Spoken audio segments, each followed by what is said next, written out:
All right, Tuesday here on the Rick Corey Sports Special. You can tell by the hat we're at the holidays, which also tells you it's time for the state championship game in 6A football.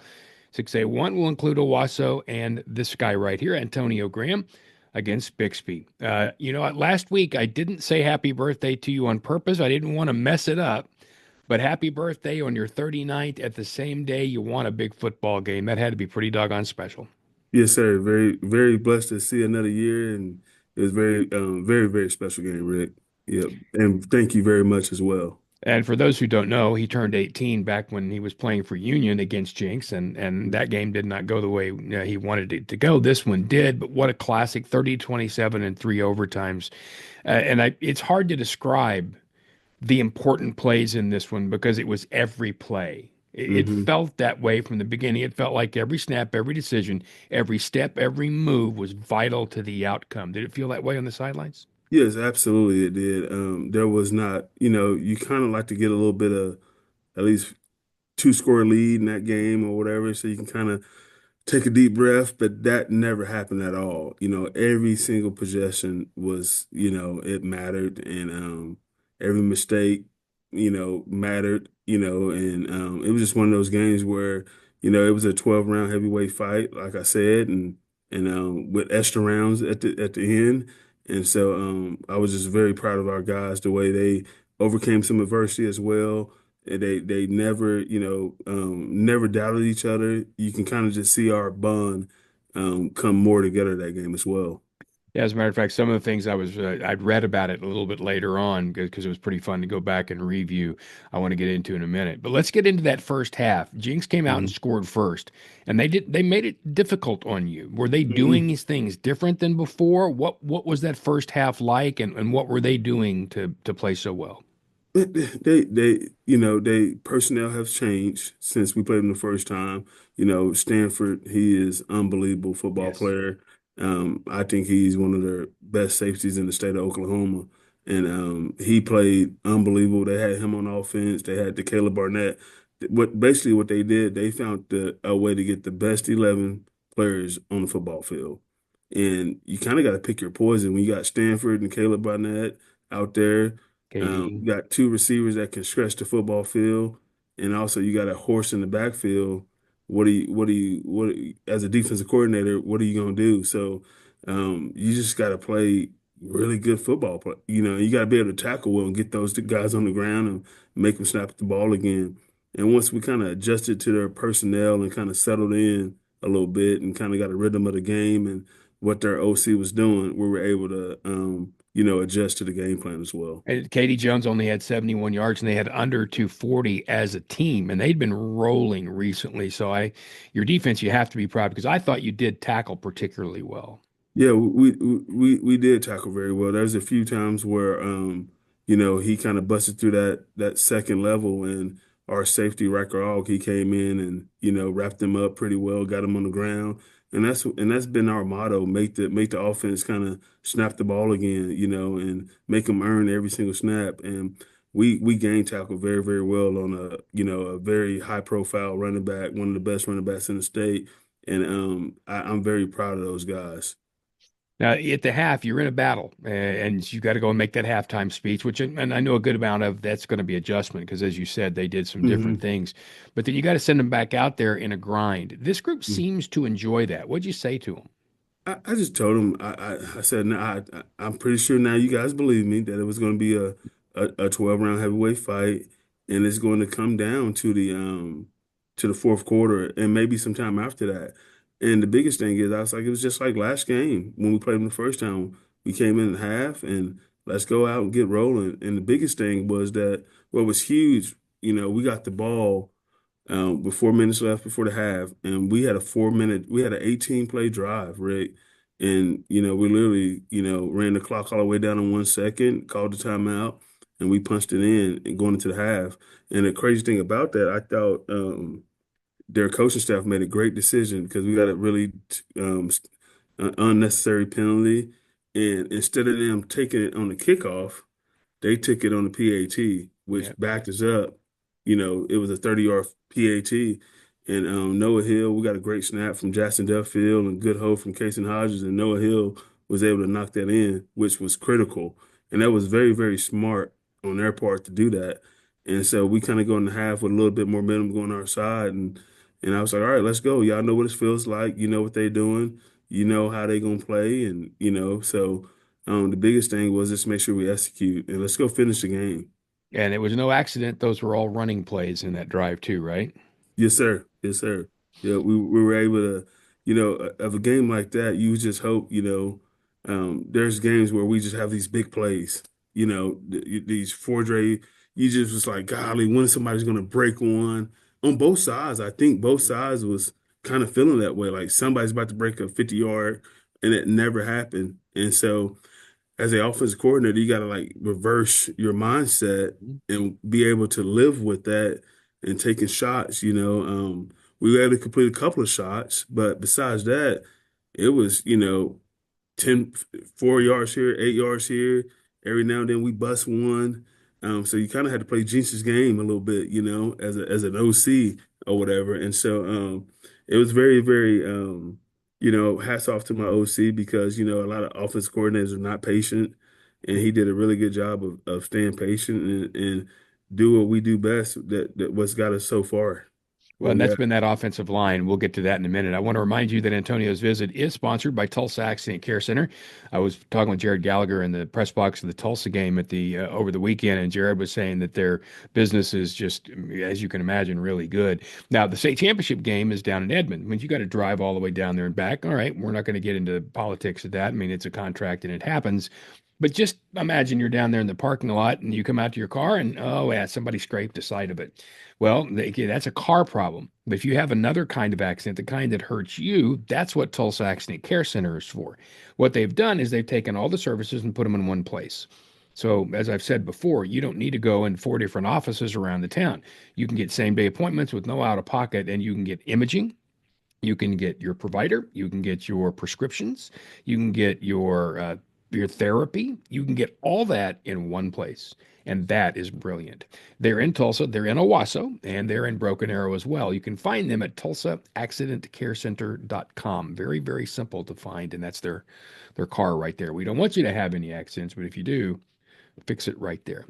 All right, so coming up now to play a Bixby team that also has changed a great deal since way back when you played them in game one. And I'm sure you've already been digging into the film.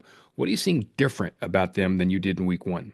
Well, just, the biggest thing is they just doing a lot more better of executing things that they've done. You seen a little bit more of Presley on Mhm. offense and Bisbee, they're very difficult to defend. They do all the motions and shifts and the crazy formations and the eye candy or whatever. And so they just do what they do. Obviously it's a team that's gotten better and better each week. That's what good programs do. They're finding ways to get the best ball into their playmakers' hands. A lot of quarterback run game.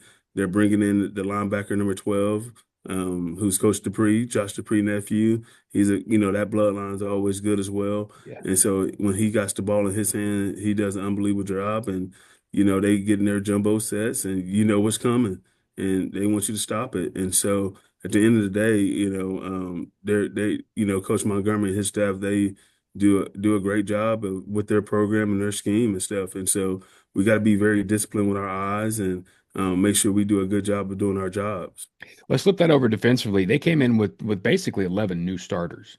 I Hmm. mean, they had kids who'd played, but these Hmm. guys hadn't played on an everyday and every down Hmm. basis, and they have gotten a lot better. What do you see from them defensively, and what are they doing better? Man, just I think you give guys reps. I've been in situations before where I had guys that I basically had to start over a few times in my career, and the more reps they get, the game experience they get, and used to being on the field and getting the calls and making the communications.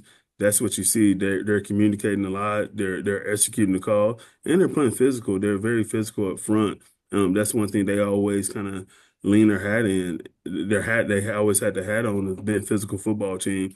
Their linebacker play is outstanding as well. You got a lockdown corner with Presley, and he's physical, and he's becoming his household name.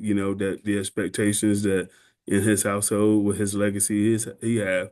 But what I see basically, a group of kids that run to the football hard, and they're also physical as well. Yeah, and when we mentioned Presley, he's the youngest of the Presley boys, and Hmm. he is the biggest of the Presley There's boys no too. doubt. He's bigger There's than no Braylon doubt. and Brennan, and he's doing a lot of things playing on both sides of the football. Your offensive line has controlled games lately. When you look at them defensively, that's where they've gotten better, I think, most is in Hmm. that defensive line of theirs. How does that matchup go according to you? No, I think it's a really good matchup. I'm sure, knowing Coach Flowers, he is, going to make it personal, as he should, that, we got one of the better offensive lines in the state, and I lean my hat on that. And I tell our guys like, hey, they're gonna come up and take it as a challenge. That's all they've been hearing all year. How good is a Owasso line? And they're definitely gonna try to make sure that they play physical and put a stop to it. So you better be ready to go. And so I think it's a real good matchup. I'm looking forward to our guys making sure they do their jobs and they're 111 and see what we can do. And so, That 111th is a hard. That's one of the harder parts of it, isn't it? Because when you talk about eyes right, you got guys yep, trying to make plays in other parts of the field, and yep. especially against a team like that, it can And, burn you. and, and then especially in a championship game where everybody wants to get their name called, and you got to make sure you play unselfish football in these games. It's not about you; it's about the team. And so that's what we got to make sure we focus on. The other thing is Coach Montgomery is pretty famous for, Jenks is too, but you're going to play Bixby, obviously. Coach Montgomery is pretty famous for pulling something out that nobody has seen. You Hmm. might get a trick play here or there. How in the Hmm. world do you prepare for those things? You just got to get it down. If there's something that we ain't seen before, you always got timeouts, and you hate to burn them that way. But at the end of the day, just get your eyes in the right spot. Don't wonder, and that's part of the communication you do. You can't obviously practice trick plays and things like that, but you can also say, "Hey, back the heck up."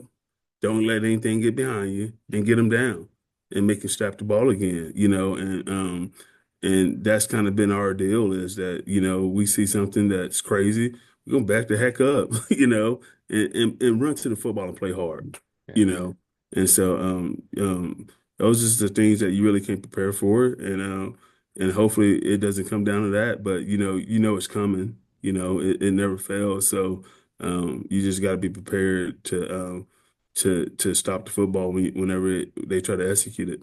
Let's talk about emotions in this week. You know, you guys have been in big games before. This is the biggest game, and Hmm. it is difficult. You got a lot of seniors. They're going to be emotional thinking. Well, I'm possibly emotional thinking about Hmm. the final week, thinking Hmm. about what they have to do, trying to do all that, and you've got to combine all that and be a coach at the same time, but keep them level. What is your Hmm. approach going to be? The biggest thing is, first of all, just sit back for a second and be grateful for the moment. It's a bunch of football teams that wish they were in this position that we're in. So first of all, be grateful, take a deep breath and soak it in a little bit. But now it's time to flip the switch and don't worry about all the outside noise. I've been telling everybody this all year is about family, faith, and football, and the community. Your faith come first, and then it's your family, obviously, and then it's about the guys in the locker room. And just if you worry about that, everything take care of itself. If you kind of get unfocused and worry about the pet rallies on Fridays and things like that, you gonna cause yourself a long night. And the biggest thing is like how it's a legacy now. You got an opportunity to get this community behind you, and something that they can't never take away from you is that state championship. So how do you want to be remembered? Make sure you don't have any regrets. Don't say I wish I would have done this differently. Let's just go all out and just go play football. You ever relate any of your last game or last week scenarios, high school, college, anything with them? Yeah, I do actually. I kind of told him a situation at Pitt State when I played football at Pitt State. That's a great program. And Mhm. my senior year, we didn't have the best year that we ever had, which is crazy. We lost, I think we went 8-4, which is that's a bad year at Pitt State when you don't make the playoffs. But one thing I told him is that, a lot of guys were shedding a bunch of tears after the game. And yeah, it hurted, but I made sure I walked off the football field with my head up high because I know every day I put in the work. I study film. I did the best I can do to prepare. Most of the guys that, obviously that's hurt, but a lot of guys shed tears because they know they're going to have regrets. don't go back and tell your kids, uh, little Johnny, I wish I would have done this better when I was in high school when I was playing. You have an opportunity to say that, and I think you have a lot of pride about yourself, win, lose, or draw after this football game. If you Amazing how it prepare sticks with well, you, isn't it? yep, if you prepare real well. So the biggest thing is I don't want none of these guys to have regrets. If you're supposed to practice hard, you do it. Don't go home feeling good about every single day. Yeah, I That's remember it's vivid in my memory. My final game as a senior was against Putnam City in the state playoffs. I remember hmm watching the last 30 seconds roll off the clock because they didn't have to snap it and they led by hmm 7. And hmm I played on a Nathan Hale team that was the best team in the state that year. hmm We didn't play well that day. And hmm as we sat there watching that roll down, there was nothing you could do. And there hmm was no worse feeling than Yep. those things Yep. right there. And you don't want that leaving left on the field. Yep. And the other thing is I told him too, there ain't another better feeling than, besides getting saved and having your own kid and winning the state championship. That's something that you would never forget. I told them if the good Lord was going to take me, Rick, they bury me with my rings because that's something that I earned and put a lot of time into. I may leave Zachary one or two, but it's just something that you don't take for granted or whatever, because there's a lot of great football coaches that's already in the Hall of Fame and they never got to make it to this. So I've been very blessed to be able to play in this game a few times. Last thing, if you have to do one thing well to win this game, what's it? You better be able to tackle and start fast, and try to keep a little bit momentum on your side throughout the game. And you also got to weather the storm when it comes, Hmm. and because there will be a storm. Yep. And how are you going to handle adversity on a big stage? And so I think if we handled all those things well, we should be just fine. Well, it's exciting as it can be. I'd love to be there. I'll be in Dallas with my youngest. She's having surgery down there on Friday, so I'll be out of town, but I'll be listening. Yes, And sir. you guys be safe. Have a good trip down there, and we'll talk once more next week. Absolutely. I'll keep you in my prayers, Rick. Thank you.